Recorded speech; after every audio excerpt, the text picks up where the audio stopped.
I was diagnosed with cancer in 2022, and even though I've been in remission for almost 3 years, there's something I really struggle with that I've recently noticed.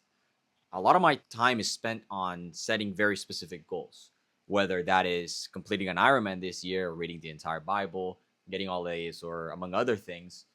It usually tends to lean on things that I wouldn't necessarily regret or big achievements that I could look back on and be like, oh, it was all worth it.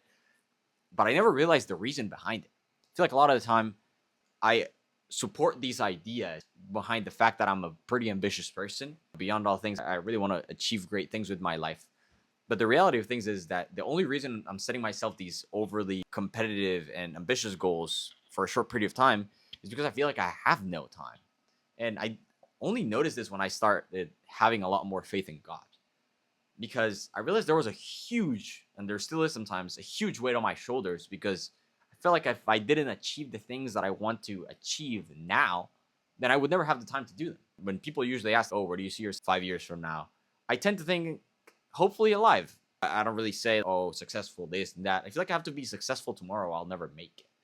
And until now, I've been just letting that slide in a way that won't necessarily, I wasn't necessarily hiding it from myself. I might have been, I was just not very aware of it. But I just never realized I had this pressure on my shoulders all the time. And now that I'm setting my faith in God and being like, if it's your will, otherwise, if it's not, just protect me from anything that might come against me. Whenever I'm talking to God, I feel like I can finally rest from my own stress, anxiety, fear, and all these things. And I don't know. I've just been hyper aware of that today, so I wanted to share. But if you guys can help me with some verses or advice, I would really appreciate it.